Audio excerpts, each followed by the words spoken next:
saved message from phone number 800-318-7853. Received May 18th at 4:13 p.m. Hello, Richard. This is Brooke from Manasseh. I'm calling you because I know that you are going through one of the most toughest times of your life. And this is why I'm calling you, because prayer does bring answers. Prayer does bring change. I want you to call this number so you can be a part of my prayer closet, so I can begin to start interceding for your life. Watch just in the matter of moments how your life will change when you have people around the world praying for you. Call this number now if you're truly ready for your miracle. 1-800-234-9071. Again, that number is 1-800-234-9071. I want you to enter into the prayer closet because your life will be changed. Again, that number is 1-800-234-9071. See you there. God bless you. To be removed from our list, please call 1-800-318-7853. That again is 1-800-318-7853. To replay, press 4. To erase, press 7. To save, message erased. There are no more messages. That was off my cell phone. My home phone number and my cell phone number are both listed on the National Do Not Call list and on the Texas Do Not Call list. And I continue to get phone calls every day on the cell phone, not so much. That was, I don't know where that person came, but maybe a robot call, which is supposed to be not allowed anymore. The FCC made a ruling that robot calls would not be allowed, but I'm still getting them. Now that calls on the, I think I should be allowed to kill this person. Why can't I kill them? I should be allowed to. There's no justice. If you've watched my videos and if you've read my blog, I hate telephones. I don't want phone calls. I don't want phone calls. A number of reasons. I'm an old man and I just don't like phone calls. One is I'm hard of hearing. Makes it a little more, and really, on my home phone, I use Charter. On my home phone, my ex-wife is the only one that calls me, and I take her calls, and she needs somebody to talk to. She's handicapped in every way, and she needs somebody to talk to and everything. So I take her phone calls, of course, and I've got this ringer set so it rings. When it rings, I know ring-a-ding-ding, ring-a-ding-ding. That's her calling. Now, of course, I want my kids to call. They don't call very often, but I want them to be able to call. And there isn't anybody else I want to call except, like when I have a doctor's appointment, they'll call the day before and say you have a doctor. I want them to be able to call. On this phone, Charter has a thing, I think it's 12, I think it is, or 18. You can put in phone numbers, and those call, you put in that phone number, and when that phone number calls, the phone doesn't ring. It automatically kicks to a message telling them, we're not accepting phone calls.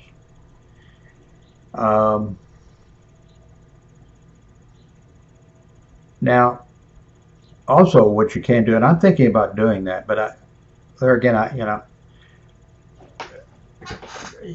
have the option of doing it the other way around. I can put in phone numbers that I will accept phone calls from, and all other numbers will be rejected.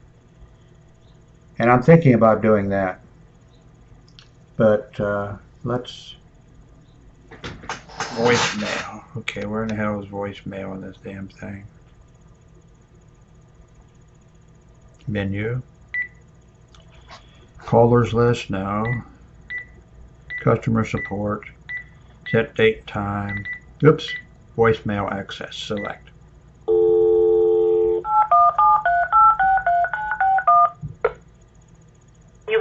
new messages. Main menu. If you want your messages now, press 1. Saved voice messages. Message from 25375390555 received at 4:59 p.m. on Tuesday, May 22nd. Congratulations. Your home has been selected for a free General Electric wireless home security system with a medical alert button from Security Solutions. I don't know how many times these people have called. The equipment is free and the installation is free. Your system will be monitored 24 hours a day for police, fire, and medical emergencies. Truth of the matter is the FBI reports there is a property crime every 15 seconds. It is also reported that 1 in 3 And of course, this is a robot call also. 65 will fall in any given year. Do not become a statistic. Press 1 now to find out how you can get your free security system with installation. Or press 2 if you want to be placed on our do not call list. Thank you and congratulations. To listen to this message, press 1. To respond, press 2. To erase the message, press 3. To save it, go erased. Next message. Message from 86655638647. Received yesterday at 7:13 p.m. Hello, this is Governor Rick Perry. Early voting Rick has begun, fucking and I hope Perry. you'll join me and support Kelly Hancock for state senate. Kelly Hancock's a strong fiscal conservative who believes in the core principles that have helped make Texas #1 in creating jobs. Kelly Hancock supports the Texas Budget Compact, and he fights for the budget principles that helped us balance the budget without new taxes. And Kelly Hancock supported doubling funding to secure our border. This is Governor Rick Perry, reminding you that early voting ends this Friday, and Election Day is May 29th. Voting for Kelly Hancock is a way you can help make Texas stronger. Thank you, and God bless. To listen to this message, press 1. To respond, press 2. To erase the message, press 3. To erase, that's the last. Well, there's somebody I won't be voting for. This reminds me, by the way, they're just on the news. I think it's 80 teachers are being let go locally because of the budget situation. But yes, we've doubled money to increase border security. This sort of all reminds me, what it reminds me is, I don't think that being on the no call list it doesn't keep you from getting calls from political organizations. I don't think that, and I'm not sure that it keeps you from getting calls from religious organizations. But that reminds me of something like my daughter years ago, a long time ago, I don't know, 10, 15 years ago or something like that. My daughter was very young, 20 years old or something like that. She was in charge of the Greenpeace office in Kansas City, Missouri. And she and a crew of people would go out to neighborhoods and go to, doors, knock, knock, knock. We're with Greenpeace. We wanted to tell you that there's an initiative on the ballot to vote for this, and there's a cause here you can support, and so forth and so on. And would you like to join Greenpeace or make a donation or whatever? So, and my daughter, by the way, I don't want to show a picture of her or even mention her name. She, my family, here I am telling you everything, telling you when I go to the bathroom or whether I do number 1 or 2 or something. But my family doesn't, they're not like me. They don't want to be on publicized or whatever. But I wish I could show a picture of her at that age, because she was like, I think 20 years old, something like that, and she looked like she was like 14, very small. Anyway, she went out, her crew went out to Overland Park, Kansas. Now, the Greenpeace office was in Kansas City, Missouri. Overland Park, Kansas is, of course, there's poor people live there too, but Overland Park, Kansas is where the wealthier people, where wealthier people live, and people that, it's predominantly Republican. And like I don't know how many hospitals there were in Kansas City, Missouri. I worked for like 6 or 7 of them in security. And at one time, the state of Missouri had an old law that said, because of, in the old days, businesses, corporations or whatever, would bring in thugs from other states or whatever and deputize them. Okay, you are a special deputy or whatever. And then they would go to some place where there was a strike, and then they would beat the crap and kill union people. So the state of Missouri at some point passed a law and said that if you are commissioned as a police officer, or they didn't mention security, but it applied to security too, that you had to live in the state of Missouri, you had to be a Missouri resident. Well, years and years and years go by, and then all of a sudden a judge or somebody makes a ruling and says, you know, this law still applies. Well, I lived in Missouri and I had a commission as, you know, from the Board of Police Commissioners as a security officer. And all the guys I worked with, of course, did. Well, it turned out that all of a sudden, you know, all the directors of security lived in Johnson County. You know, they all lived out there in the rich areas. And all the working, so the director of security, oh my God, told me, you know, the Board of Police Commissioners said, you know, they're gonna take away my, you know, I said, you don't need a commission. Well, I carry my, you know, you don't need to carry a gun. You got, you know, 25 security officers carrying guns. You don't need to fucking carry a gun. Oh no, we're getting together. We're getting a lawyer to fight this, and you know, finally the police backed off because everybody fucking lived, you know, all the executives lived out in Kansas, so okay, we'll just disregard the law. Anyway, my daughter goes out with her crew, and she goes, okay, and I think it's called the Green River Ordinance. And I don't think it applies just to, I think I've seen signs like that around, not just in Kansas.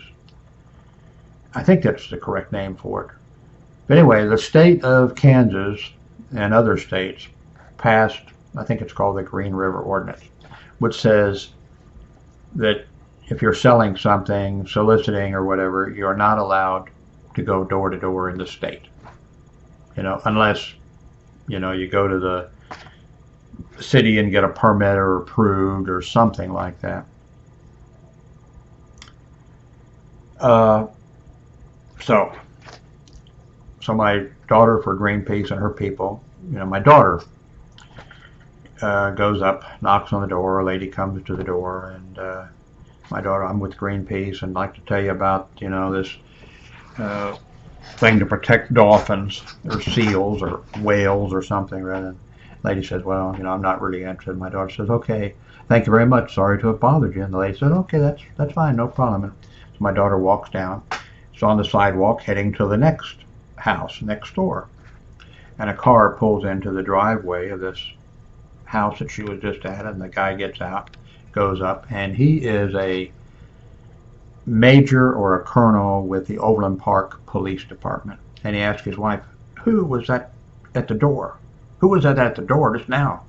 Well, lady says, you know, that was a girl from Greenpeace. Greenpeace?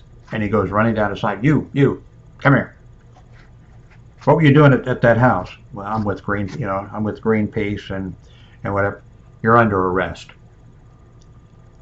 in violation of the, you know, the Green River Ordinance or whatever. And he calls for district officers, and they show up, you know.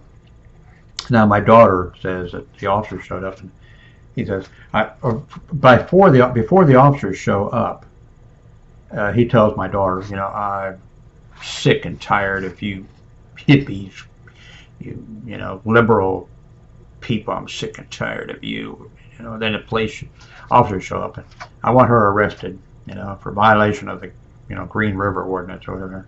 And the officers go, whatever, you know, I'm sure they know by name and everything. Let's say it's Smith, captain, you know, major, colonel, whatever, you know, Colonel Smith, you want this young girl arrested? Yes, arrest her. Take her to the station, book her, charge her. So they take her to the station, so get her there, and she's standing, you know, a little tiny girl standing there with the other people that are, being arrested and such, and officers are coming by. What's this girl over here being, And then they say, violation of the green, yes, Colonel Smith. Oh, okay, Colonel Smith. Yeah, okay. So they book her, and I have to go and bail her out. Okay. We all like our privacy, and home is our castle and everything. The United States Supreme Court in the past, at least once, probably more than once, this has gone, the state of Kansas, all of the states, none of the states can pass a law like that prevents political people or religious people going up to the door. You can ban the Bible sale. Well, I don't know if you can ban the Bible salesman.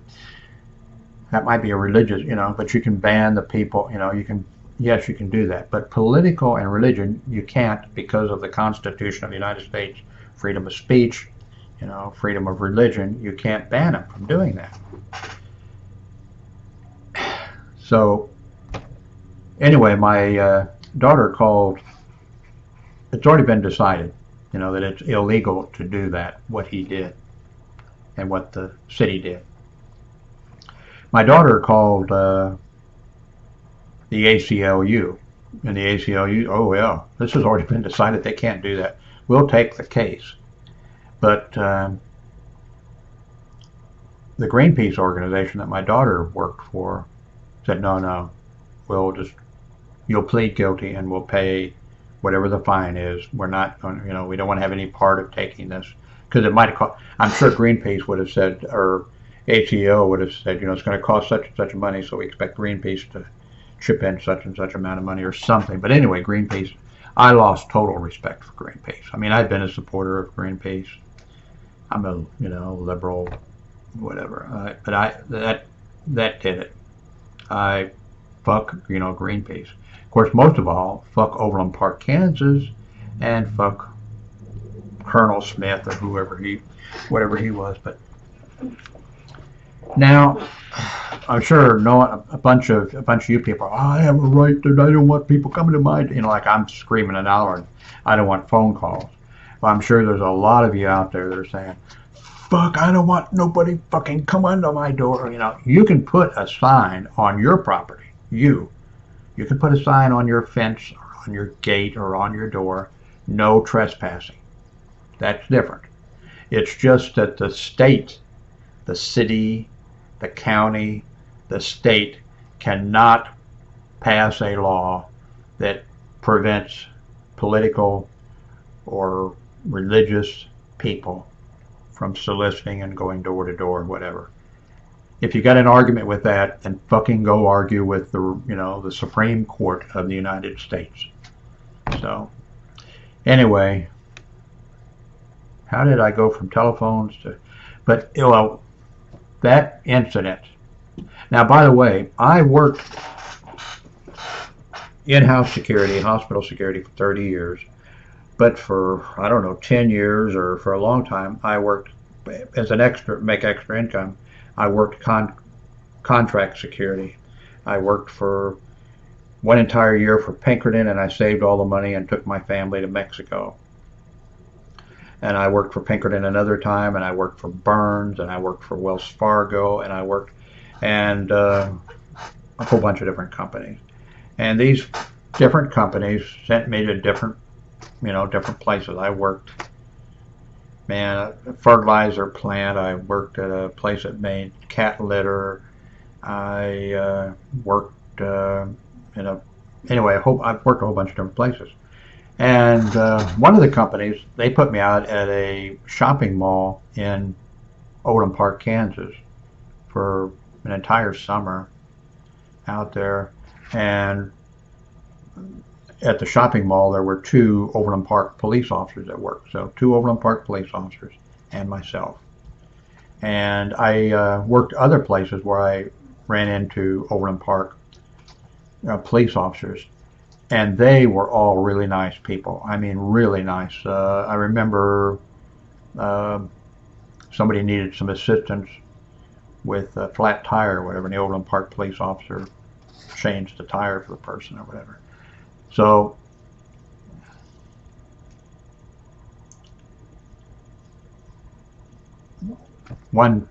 that one fucking major, colonel, whatever the fuck he was,